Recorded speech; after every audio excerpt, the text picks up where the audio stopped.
بسم الله الرحمن الرحيم. السلام عليكم ورحمة الله وبركاته. الحمد لله الذي نزل الفرقان على عبده ليكون للعالمين نذيرا، الذي له ملك السماوات والأرض ولم يتخذ ولدا ولم يكن له شريك في الملك وخلق كل شيء فقدره تقديرا. أشهد أن لا إله إلا الله وحده لا شريك له، وأشهد أن سيدنا محمدا عبده ورسوله. اللهم صل وسلم على رسول الله وعلى آله وصحبه أجمعين. سبحانك لا علم لنا إلا ما علمتنا إنك أنت العليم الحكيم. بسم الله ما شاء الله، لا حول ولا قوة إلا بالله العلي العظيم. أما بعد. Muslimin dan muslimat rahimakumullah, sambung ayat 13 dan 14 surah At-Takwir. Wa qala Allah subhanahu wa ta'ala, A'udzu billahi minasy syaithanir rajim. Wa idzal jannatu uzlifat alimat nafsum ma ahdarat. Sadaqallahul azim. Dan apabila syurga didekatkan, setelah semuanya itu berlaku, maka tiap-tiap seseorang akan mengetahui tentang amalan yang telah dibawanya. Muslimin dan muslimat rahimakumullah, pada bulan yang telah lalu kita telah membahaskan bagaimana neraka itu. Wa idzal jahimu su'irat, apabila neraka dinyalakan Allah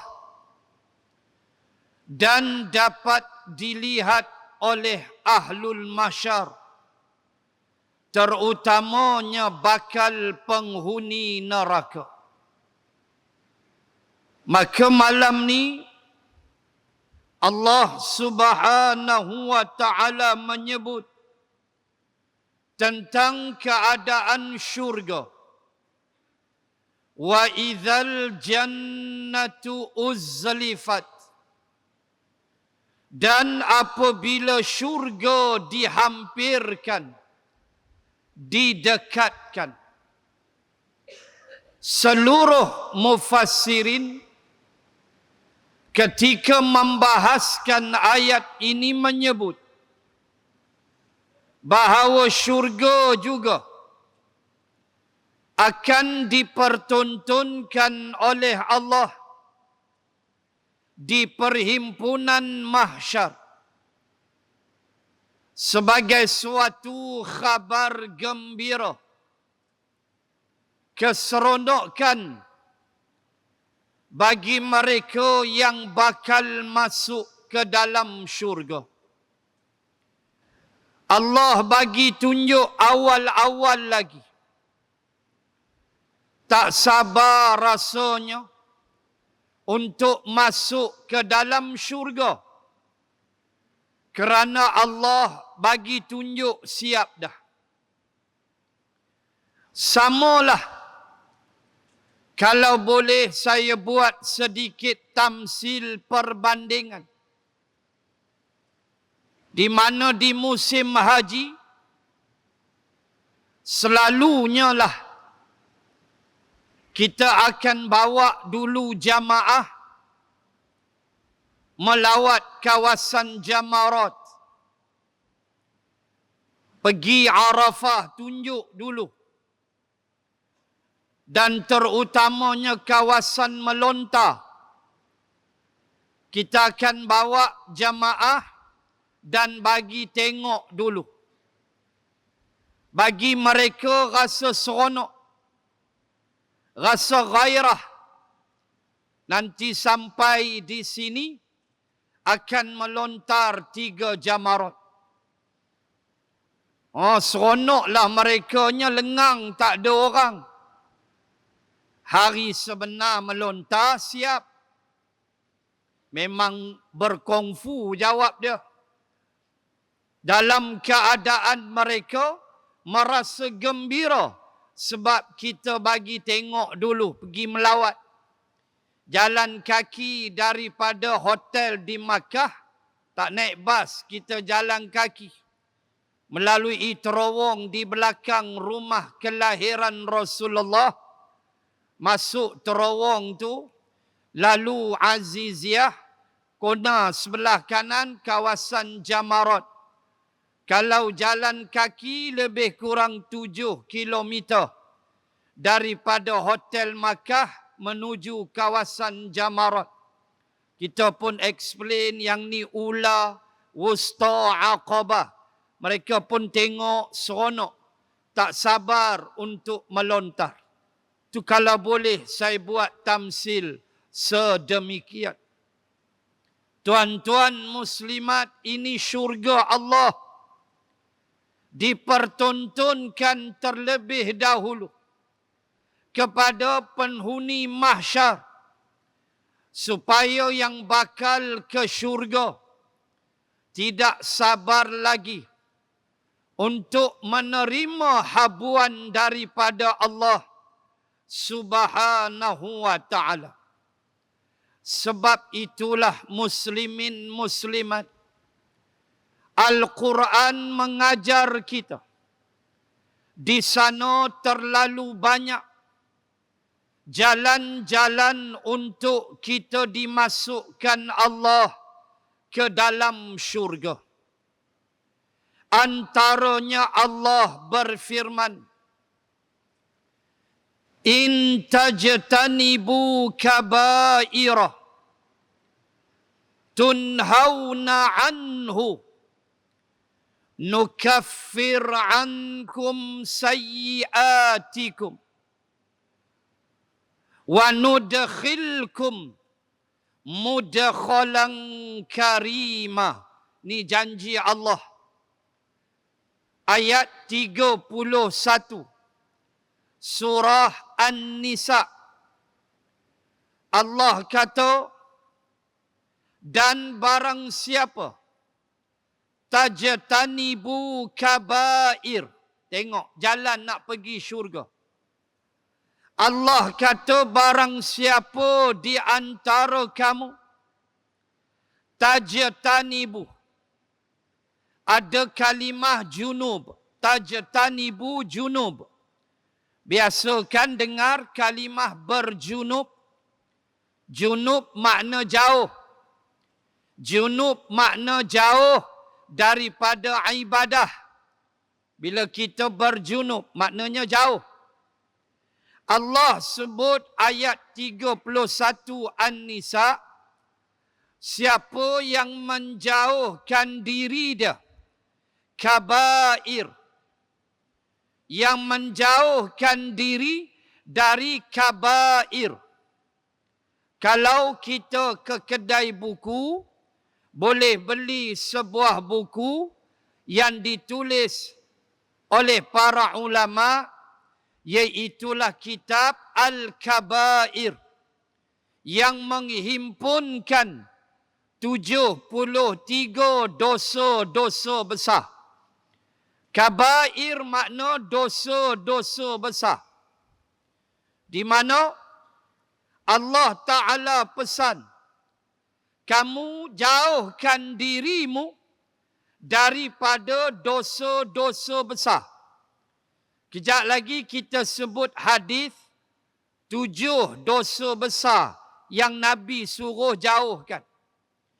Walaupun dosa-dosa besar ni banyak, tapi Nabi pesan 7. Kejap lagi kita tengok. Hadis Bukhari dan Muslim. Habiskan ayat dulu. Kata Allah, siapa yang jauhkan diri dia daripada dosa-dosa besar yang dilarang dia melakukannya, maka kami, kata Allah, nukaffir kafarah, kami akan hapuskan sayyiatikum. Sayyiatikum dalam ayat tu maksud dia dosa-dosa kecil. Tu maksud dia. Tinggalkan dosa besar. Lalu Allah akan buat apa? Dia akan ampun, hapuskan dosa-dosa kecil kita.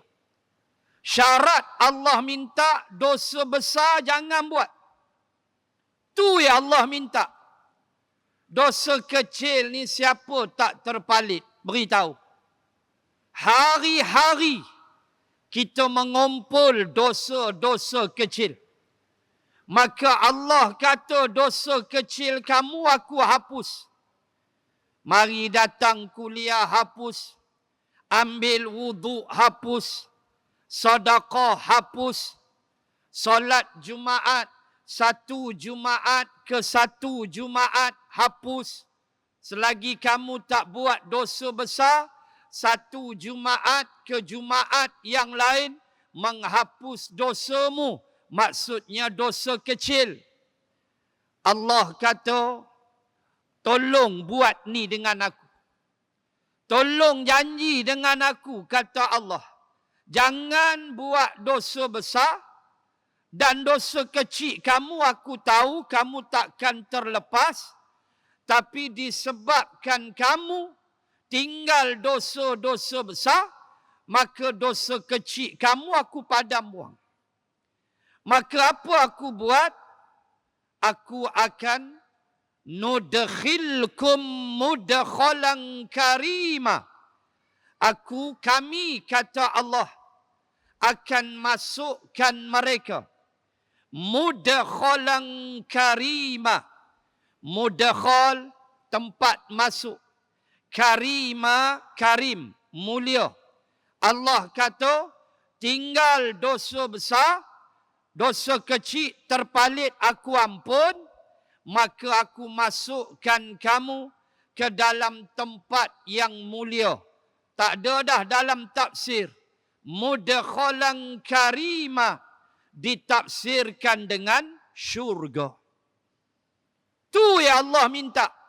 Dosa-dosa besar tolong jangan buat. maka dosa besar ni punyalah banyak. Maka Nabi sallallahu alaihi wasallam ajar kita supaya menjauhi maubiqat, 7 yang menjahanamkan.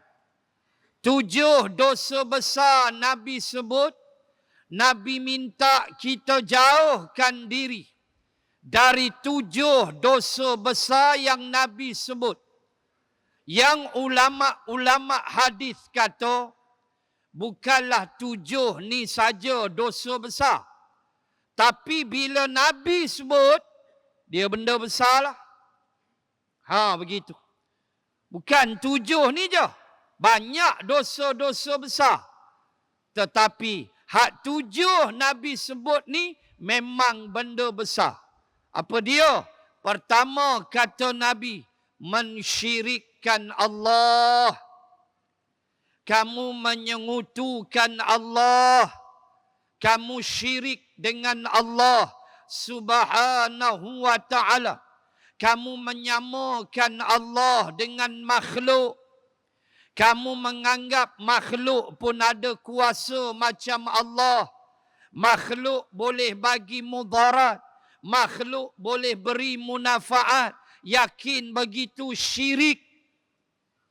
Allahu Akbar. Wa ma hum bidarrina bihi min ahadin illa biiznillah. Satu ayat dalam Al-Baqarah ayat 90 lebih.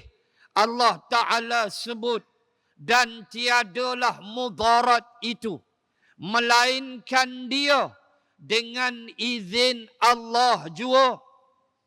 Mudarat ke, munafaat ke, Allah, bukan manusia. Allah yang izinkan.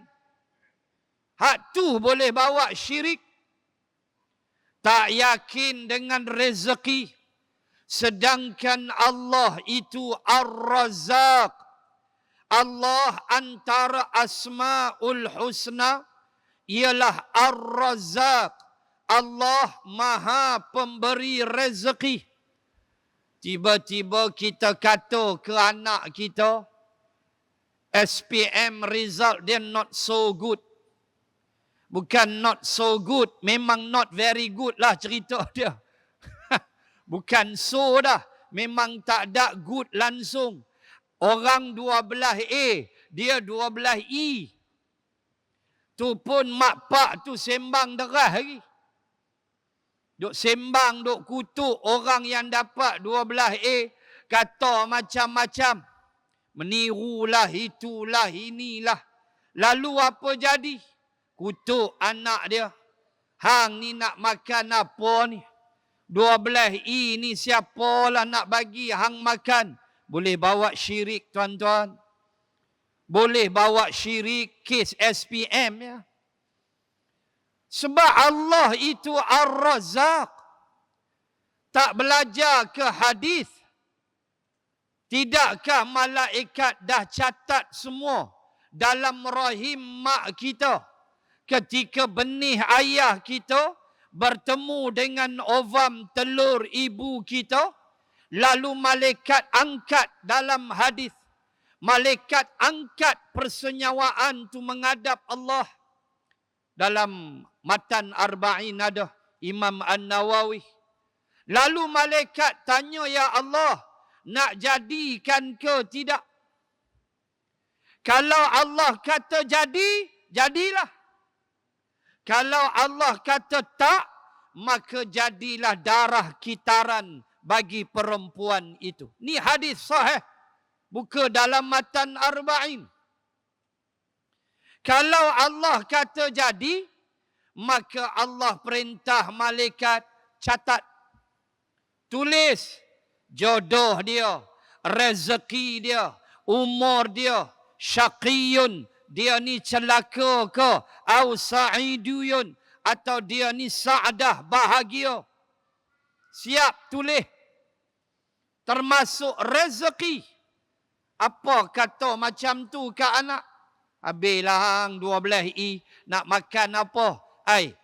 Tuan-tuan, lembu duk ranggut rumput duk berapa kali dia ambil SPM? Lembu duk ragut rumput, punya gemuk kita nak sembelih dia 2-3 hari lagi. Bila lembu tu pergi sekolah ambil SPM, duk kenyang situ. Hai, retilah rezeki. Jangan syirik kepada Allah. Ya, kita tak sembah patung berhala. Kita tak kata Quran tak betul. Tak. Tapi benda-benda macam tu boleh twist keimanan kita. Na'udzubillahi min zalik. Sebab itulah para hujaj atau mereka yang berada di dalam ihram. Berada dalam ihram aja, niat aja, haji atau umrah, dia ada dia punya slogan dia menentang syirik, iaitulah talbiyah kamu. La sekali la syarikalak. Tu satu bentuk slogan pengisytiharan kepada Allah dengan kain ihram di tubuh, 2 helai yang tidak berjahit. Kita mensucikan diri kita seperti sucinya kain ihram yang putih itu. Tuan-tuan muslimat, selagi belum tahallul awal, selagi itulah kena talbiyah. Dah tahallul awal, baru boleh takbir hari raya. Para hujaj, sekarang jam 3.25 di Arafah. Masuk asar dah ni. Oh, mungkin dah masuk asar. Selalu asar 3 lebih masuk dah. Maka selalunya kita akan jamak tamam. Masuk saja zuhur tadi, 12 lebih di sana, kita pukul 5 tadi, 5.23, makna 12.23 masuk zuhur. Bila masuk zuhur, masuklah waktu wukuf. Mustajab doa, Masya Allah. Maka mereka semua akan solat zuhur ikut mazhab Asy-Syafi'i, 4 zuhur, 4 asar. Dia panggil jamak tamam. So masuk waktu asar macam ni 3.26, bolehlah berdoa menghadap kiblat yang Rasulullah ajar. Nabi akan menghadap kiblat, berdoa sampai jatuh matahari, sampai maghrib, kerana berdoa selepas asar itu, terutama di bumi Arafah, adalah doa yang paling mustajab dan ia merupakan sunnah Rasulullah sallallahu alaihi wasallam. Allahu akbar. Selagi tak pergi lontar, pagi besok pergilah melontar Jamratul Aqabah 7 biji untuk tahallul awal, membuka pakaian ihram. Maka hilanglah pantang larang 10 pantang larang. Berbaki lagi 3 yang mesti dijaga di dalam ihram. Masih lagi tahallul awal, maka 3 lagi tak boleh buat, iaitulah bersetubuh, menerima wakil nikah dan menikahkan orang. 3 ni masih haram. Hak 10 lagi boleh dah. Pakai wangi-wangi, pakai pakaian berjahit. Isa okok, dia tak kira tahlul, dia balon waktu tu ya. Kan? Okok dia tak kira Jamratul Aqabah, dia balon ikut suka dia aja. Tuan-tuan, habis kita tahallul, buka ihram, pakai pakaian berjahit, baru boleh kita takbir hari raya di khemah di Mina. Kita pagi besok start dah, 9 Zulhijjah, pagi besok bagi salam aja, balon, takbir, zikir kemudian. Itu hukum. Terus kita bertakbir hari raya Idul Adha bermula esok 9 Zulhijjah selepas solat subuh yang kita namakan takbir muqayyad, mengiringi waktu-waktu solat kita. Jangan lupa Start pagi besok selepas solat subuh. Tu imam bagi salam, selesai bagi salam aja balut. Zikir subhanallah apa tu kemudian. Tak ada masalah. Takbir itu diutamakan dahulu daripada zikir biasa yang kita buat. Lalu itulah slogannya. Slogan talbiyah, pengisytiharan, tidak akan mensyirikkan Allah subhanahu wa ta'ala. Sebab itulah apabila tuan-tuan berfikir tentang Idul Adha, saya selalu sebut, jangan fikir Nabi Ibrahim ni takat korban aja. Jangan nampak Nabi Ibrahim ni sembelihan sahaja. Tetapi tidakkah dalam Al-Quran di sana ada ayat wa ma kana minal musyrikin. Cuba baca ayat tu. Dalam Ali Imran ada, dalam Al-Baqarah ada. Bila Allah sebut wa ma kana minal musyrikin, dan dia bukan daripada yang mensyirikkan Allah. Cuba baca ayat sebelum dia. Mesti kisah Nabi Ibrahim. Dia ajar kita jangan syirik kepada Allah subhanahu wa ta'ala. Jangan nampak korban sahaja. Tetapi punyalah banyak yang diajar oleh Ibrahim alaihi salam. Ada masa kita sentuh sikit di hujung kuliah insya-Allah. Yang pertama, jangan syirikkan Allah. Yang kedua, sihir. Menyihirkan orang. Belajar sihir, pergi sihir orang. Ini adalah 7 yang menjahanamkan, kata Nabi. 7 yang membinasakan. Terutama sihir yang paling popular muslimin dan muslimat, apa yang kita sebut nowadays, ialah sihir pemisah. Sihir pisahkan suami isteri. Tuan-tuan muslimat nak tahu senang aja. Tak ada pasal laki bini bergaduh. Tak ada pasal.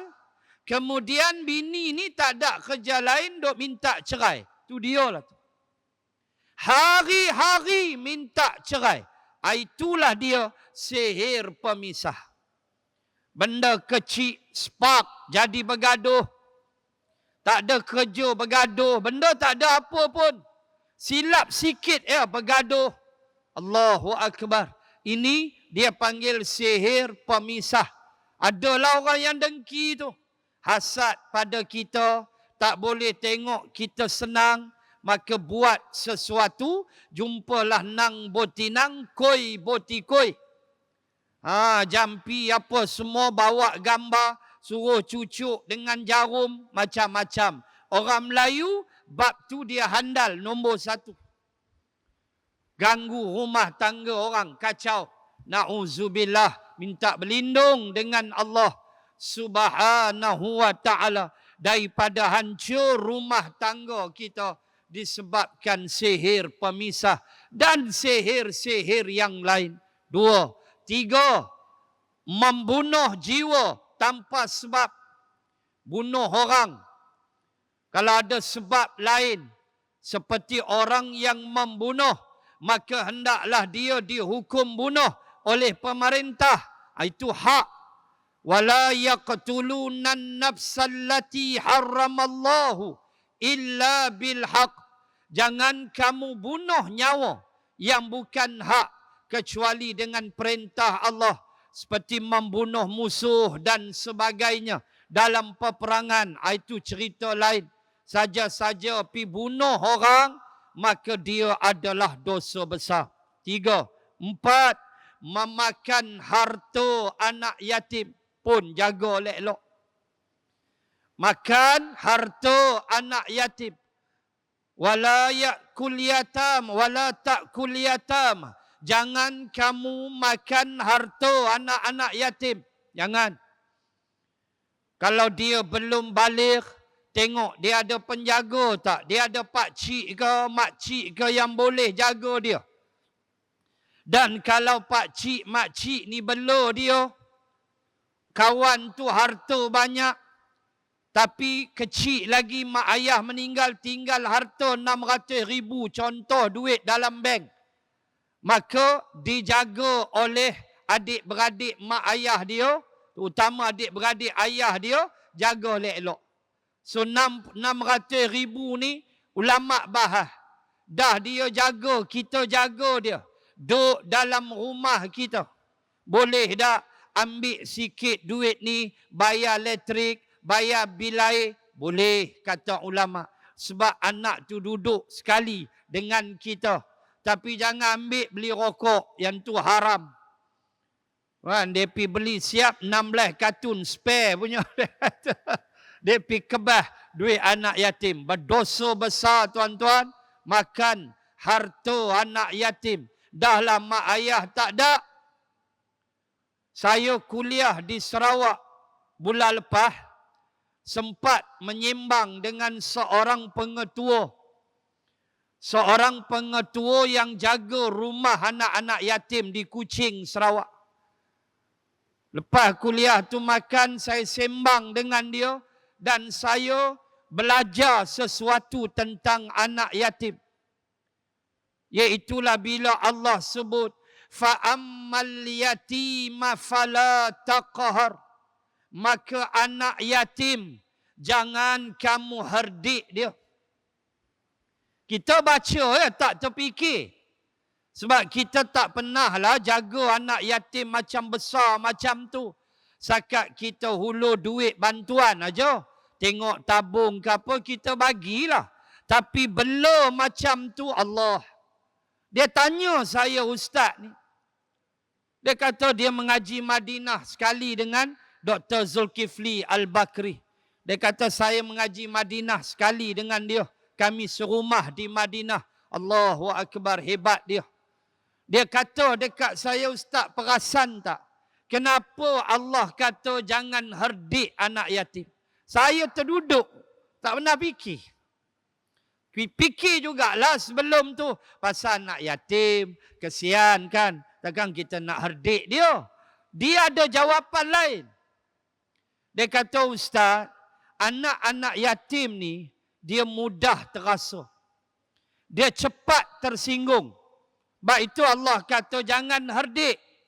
Ada seorang guru dia kata, anak yatim ni pegang batu bata dah nak empuk kepala cikgu ni. Sebab duk selalu herik dia. Sebab jiwa mereka sensitif. Mereka tak ada orang nak bela mereka. Mak ayah tak ada. Atau mereka ada ayah. Ayah tiri. Tapi ayah tiri buat lebih kurang pada mereka. Kacau, cabul, kehormatan, macam-macam. So jiwa mereka ustaz, jiwa yang memberontak. Saya belajar malam tu.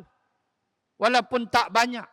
Bila Allah kata jangan herdik anak-anak yatim. Rupanya jiwa mereka terlalu sensitif. Kita herdik tak pasal-pasal dia melawan. Dia melawan. Lalu pengetua ni, dia tunjuk bahu dia dekat saya. Dia kata, ustaz ni bahu saya ni 2 kali dah kena gigit dengan anak yatim. Kena gigit. Anak yatim tu nak lari daripada pusat ni. Seorang tu. So saya tangkap dia, saya herdik dia apa semua, saya marah. Dia gigit saya kali pertama. Kali kedua dia cuba nak lari lagi. Saya tangkap lagi. Dia gigit kali kedua tu, saya demam 2 minggu. Sampai pergi hospital. Berbekas gigi ni. Sampai doktor injek. Saya dah nak demam, dia kata. Sampai tahap tu dia punya gigit. Sebab jiwa mereka macam tu. Oh ustaz, orang tengok aja tak rasa macam mana kita jaga. Kalau ustaz sebut sabar di musim haji, saya nak sebut ustaz, jaga anak yatim berpuluh kali sabar, dia kata. Allahu Akbar. Ya Karim, saya dengar tu terduduk saya.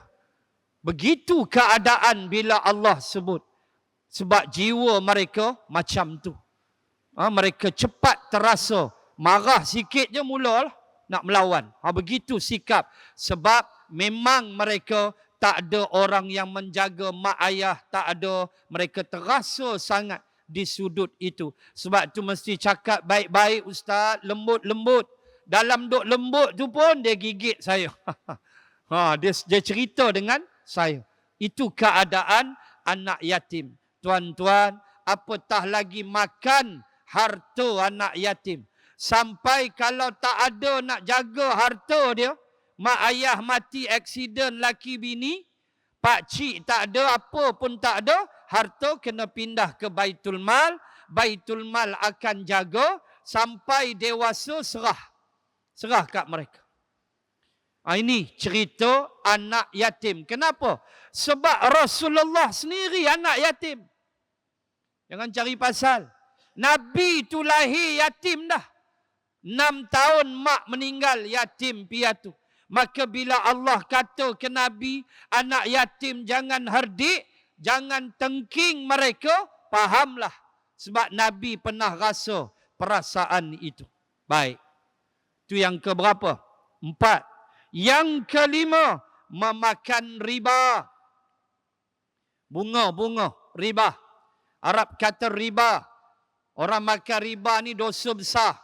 Kecuali dia bertaubat kepada Allah. Itu ada ayat dalam Al-Baqarah. Ayat 275. Allazina ya'kuluna riba. Baca start daripada situ. Orang yang makan riba, ayat tu panjang, sampailah di bawah. Allah sebut, wa man 'ad, siapa yang mengulang makan riba. Dia dah tahu dah riba tu haram. Wa amruhu ilallah. Kalau dia berhenti makan riba, dia bertaubat, maka urusan taubat dia kepada Allah. Allah terimalah taubat dia, kita sangka baik. Wa man 'ad, siapa yang mengulangi makan riba. Siapa yang makan riba, dia tahu dah riba tu haram. Dia ambil lagi bunga tu, dia makan. Ataupun dia bertransaksi dengan transaksi riba. Dia tahu dah haram. Dia ambil juga. Allah kata, faulaika ashabun nar. Hum fiha khalidun.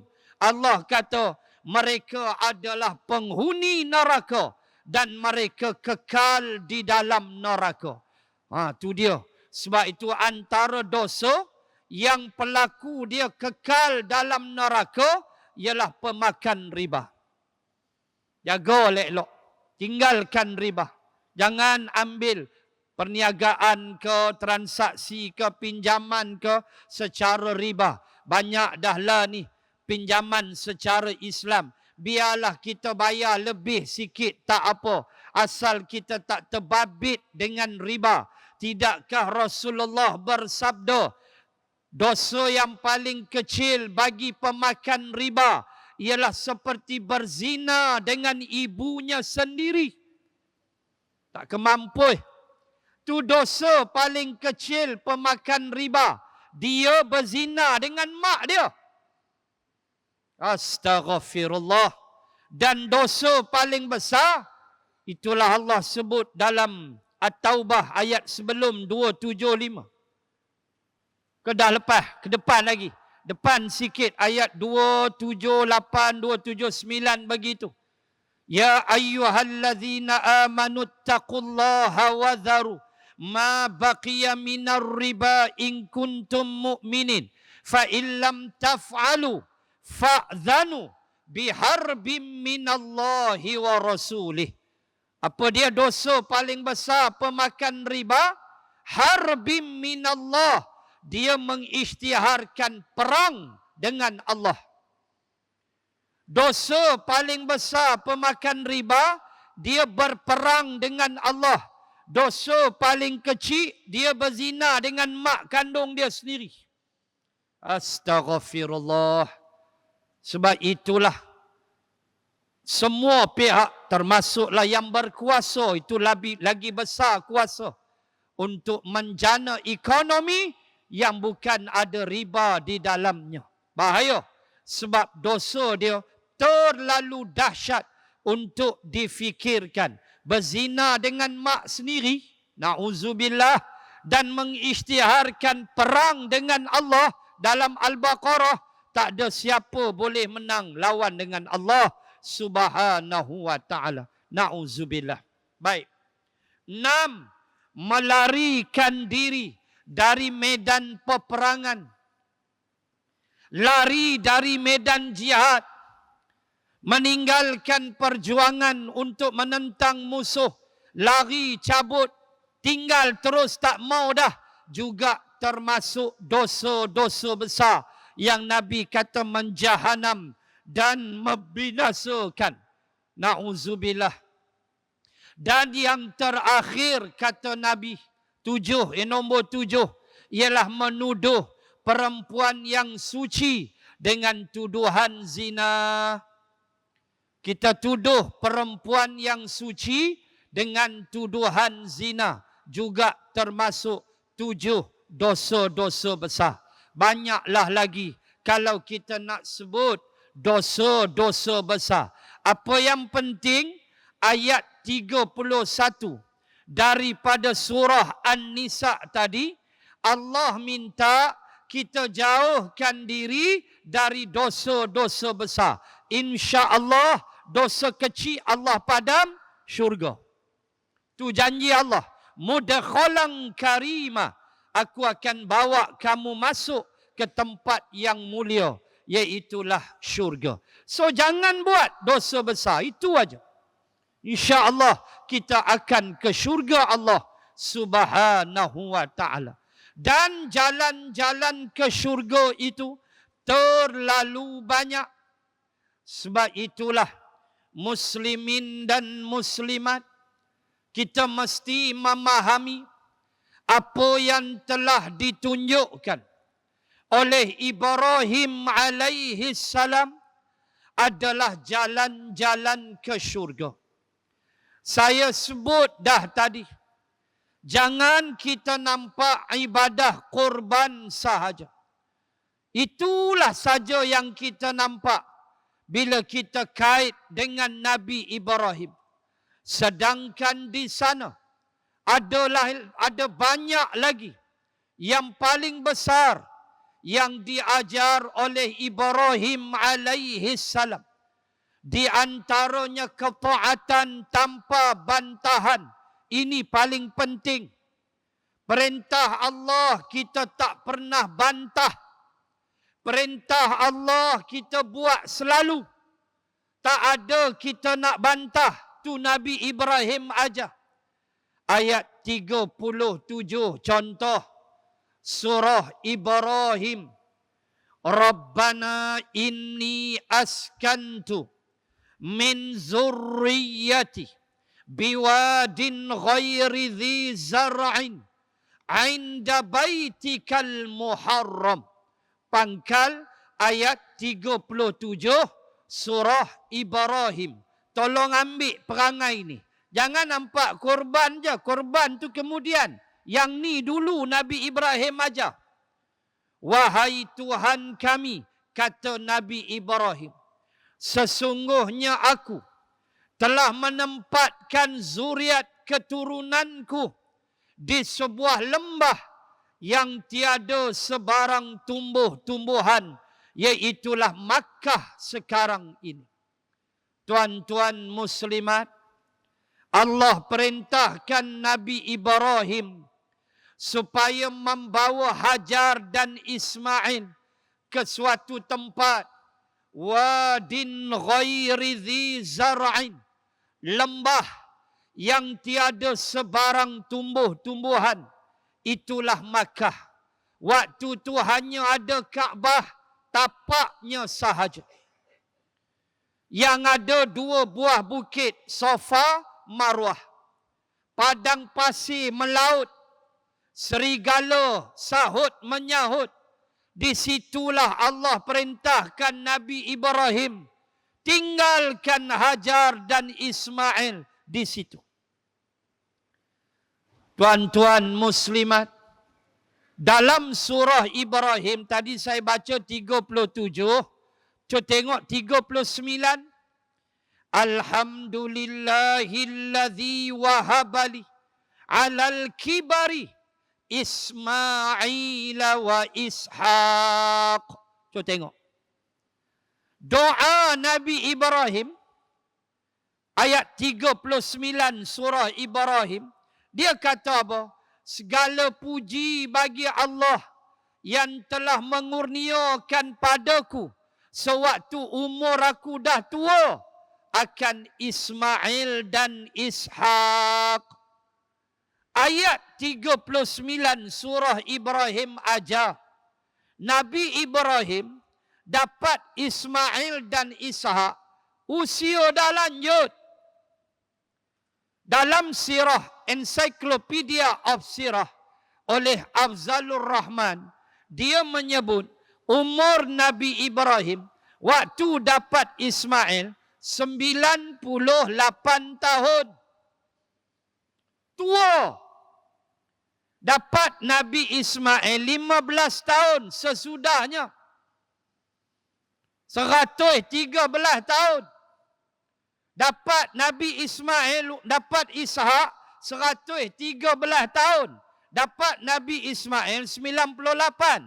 Jarak Nabi Ishak dan Nabi Ismail 15 tahun. Dia ucap syukur. Nak sebut dah tua dapat anak. Tiba-tiba suruh letak.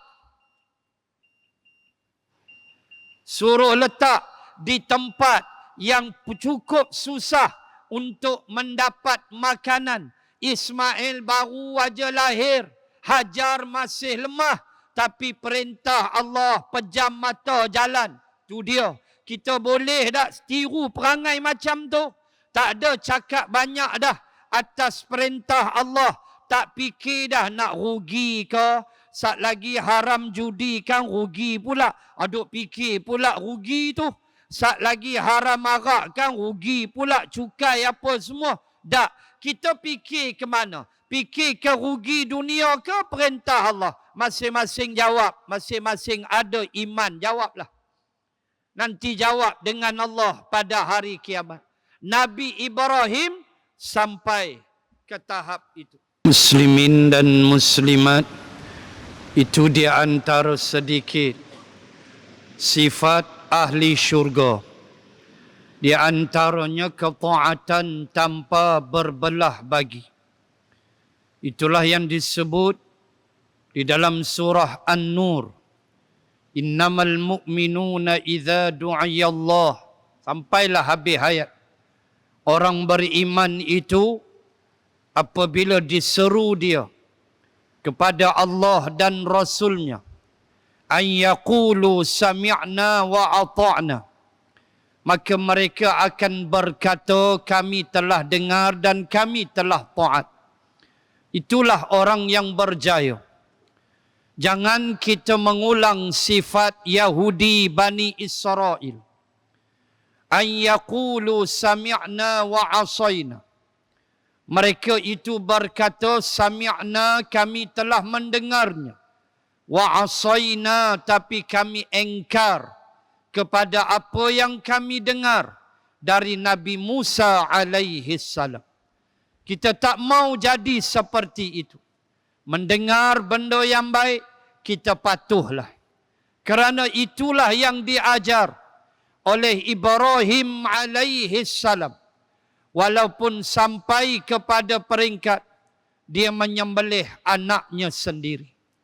Termasuk di sana jalan untuk ke syurga ialah seperti yang didoakan juga oleh Ibrahim alaihi salam pada ayat 40 surah yang sama Ibrahim. Rabbi ja'alni muqimas salati wa min zurriyyati. Pegang elok-elok ayat ni tuan-tuan muslimat. Nabi Ibrahim minta pada Allah, ij'alni, jadikanlah aku ini ya Allah, muqimas salah, orang yang mendirikan salat. Kita ni mendirikan salat, menegakkan salat. bukan sekadar solat sahaja, tetapi solat itu ditegakkan dalam kehidupan. Dan bukan kita sahaja. Nabi Ibrahim minta, wa min zurriyati, dan zuriat keturunanku. Ni kena muhasabah. Anak-anak kita, dia solat ke tidak subuh?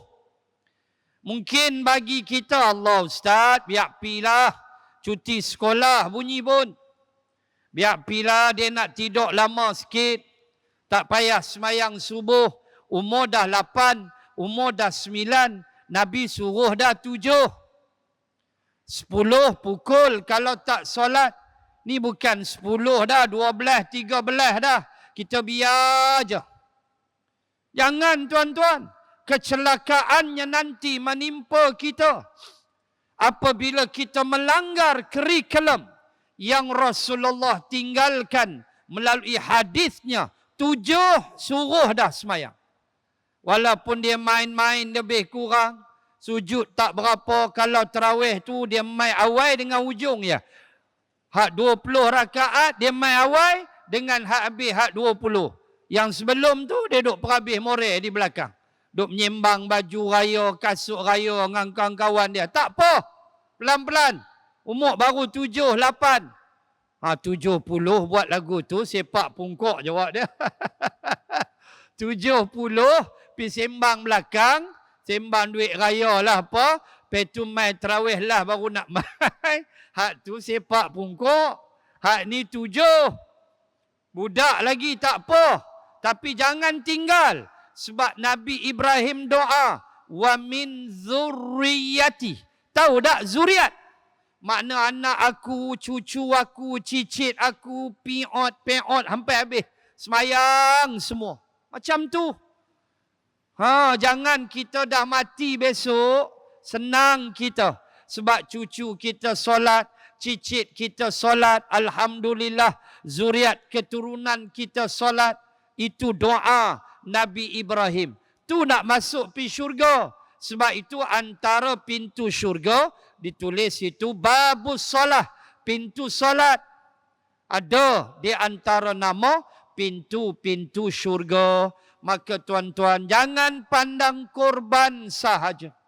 Tetapi pandanglah Nabi Ibrahim dengan ajaran yang cukup banyak, yang cukup besar.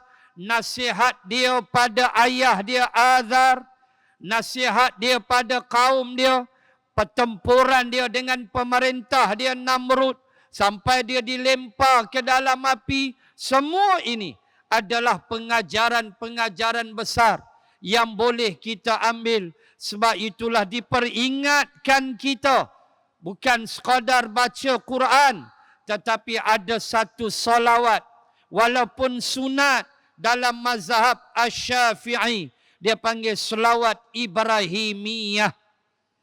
Hak ni sunat aja kita baca. Tak baca pun tak apa, baca boleh pahala. Iaitu pada tahiyat akhir. Sunat salawat Ibrahimiyah. Bermula kama sallaita ala Ibrahim sampai habis.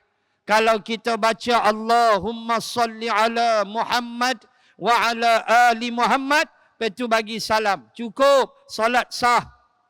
Tak ada masalah. Sebab mazhab Syafi'i hanya sunat salawat Ibrahimiyah. Kita baca tak? Baca. Ingat tu tiap-tiap kali solat. Tak kira solat apa pun. Kita selawat tak? Selawat. Selawat jenazah ada solat, ada selawat. Ada? Hatta solat jenazah pun dok ingat lagi Nabi Ibrahim. Tu dia punya besar kembar dengan Nabi Muhammad sallallahu alaihi wasallam. Maka tadaburlah, galilah Al-Quran, surah Al-An'am, surah Maryam. Apa lagi? Surah Asy-Syu'ara, Al-Anbiya. Ini semua pertempuran cerita Nabi Ibrahim alaihi salam yang boleh kita jadikan pengajaran di dalam hidup kita. Dan Allah Ta'ala sebut alimat nafsum ma ahdarat. maka waktu tu baru tahulah. Barulah sedar ke diri kita apa yang telah kita bawa di bumi mahsyar. Yang di dunia dahulu mungkin kita buat tak kisah saja. Dia mai akhirat baru menyesal. Hai tuan-tuan, jangan buat tak kisah. Mampu kita besok, saya seru diri saya dulu. Tuan-tuan muslimat, ayo puasa 9 Zulhijjah esok. Buat esok. Tadi saya masuk tengok ada geng buka puasa belakang. Alhamdulillah, ucap tahniah. Tu jenis puasa straight lah tu 9 hari. Alhamdulillah. Benda yang cukup besar di sisi Allah. So besok kita puasa sunat. Kena faham, saya tak payah hurai lah. Raya hari Khamis apa sebab tu tak payah hurai, semua tahu. Tempat turun naik anak bulan Matlaq berbeza di setiap negeri. So kita tak nampak, maka 1 Zulhijjah 20 hari bulan Jun. Arab Saudi nampak 19 Jun. Tu yang wukuf hari ni. Dan di Malaysia, benda ni bukan baru, selalu berlaku. So jangan besok buat terperanjat jawatan kuasa masjid, dia pergi pakai samping siap belakang besok lepas subuh. Dia nak semayang raya. Pergi tangkap dia, sembelih dia ramai-ramai. Dia naik semangat hantuah dia pergi pakai baju samping siap belakang. Mampu. Dia kata besok raya. Dah raya hari Khamis. 9 Zulhijjah besok kita puasa. Nabi kata, aku mengharapkan Allah mengampunkan dosaku setahun yang lalu dan setahun akan datang. Tuan-tuan tak maukah puasa sehari ya, ampun dosa 2 tahun? Walaupun ulama kata dosa-dosa kecil. Dosa besar kena bertaubat. Dosa kecil tahun lepas setahun duk tengok amoy. Duk tengok amoy melintas di balik spek mata hitamnya. Dia ingat Allah tak tahu. Orang lain tak nampak. Setahun dosa ampun. Janganlah saja-saja hampa buat. Allah ampun setahun dosa ke belakang dan setahun dosa yang ke depan. Allahu Akbar. Sehari ya puasa. So kita puasa besok. Dan jangan lupa tuan-tuan, ni dah 4-5 minit. Balik sat lagi ke, nak tahajud pagi sat lagi ke, doa jangan tinggal. Masih lagi waktu wukuf tu. Kalau kita bangkit pukul 4, baru pukul 11. Baru 11 malam di Arafah. Waktu wukuf tamat pagi besok. Tamat fajar besok. Tamat masuk waktu subuh 10 Zulhijjah. Besok punya subuh baru habis waktu sana. So kita kalau bangkit pukul 4 pagi, makan sok lah, makan sok, sahur. Makan sahur. Itu sunnah. Tak apa ustaz, tahan isap okok je. Sila. Ni hangat oi. Panas ni. Makan sikit, ambil kekuatan. Kita semayang pukul 5 pagi, baru ke 12 tengah malam. Masih lagi waktu wukuf. Mustajab lagi doa. Ingat, cuma lepas asar itulah dianggap paling mustajab. Sebab Nabi akan berdoa selepas asar, menghadap kiblat sampai jatuh matahari. Itu Rasulullah buat. So kita di sini bolehlah 9 tolak 5 baru 4-6 minit. Dah masuk dah asar. So semayang sunat ke apa ke, doa panjang-panjang sikit. Doa minta berhenti seokok. Tu paling cantik sekali. Mustajab doa. Payah ustaz nak berhenti. Ni peluang dia. Doa.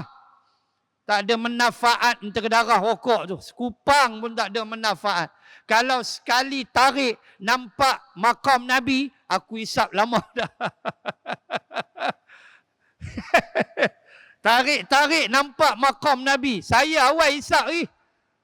Tak ada dia pasal tuan-tuan. Buat sakit kepala, buat batuk, buat jahanam paru-paru. So minta dengan Allah memanglah payah. Tapi minta pelan-pelan insya-Allah. Itu dia tuan-tuan. So jangan lupa esok kita puasa siapa yang mampulah. Yang tak sihat nak buat macam mana. yang sihat, yang berkemampuan, esok 9 Zulhijjah kita berpuasa. Insya-Allah ada kelebihan di sisi Allah Subhanahu wa taala. Insya-Allah kita sambung fala uqsimu bil khunnas. Kita sambung ayat 15 bulan yang akan datang insya-Allah taala. Subhanakallahumma wa bihamdik nashhadu an la ilaha illa ant wa nastaghfiruka wa natubu ilaik. Bismillahirrahmanirrahim. Alhamdulillahi rabbil alamin. Assalatu wassalam ala Rasulillah wa ala alihi wa sahbihi ajma'in. Allahumma zidna ilman warzuqna fahman. Allahumma rzuqna fahman nabiyyin wa hifzal mursalin. Allahumma ij'al jam'ana hadha jam'an marhuma wa tafarruqana min ba'dihi tafarruqan ma'suma. Rabbana atina fid dunya hasanah wa fil akhirati hasanah wa qina adzaban nar. Wa sallallahu ala rasulillah wa ala alihi wa sahbihi wa baraka wa sallam. Walhamdulillahi rabbil alamin. Subhanakallahumma wa bihamdik nashhadu an la ilaha illa ant wa astaghfiruka wa natubu ilaik. Assalamu alaikum warahmatullahi wabarakatuh.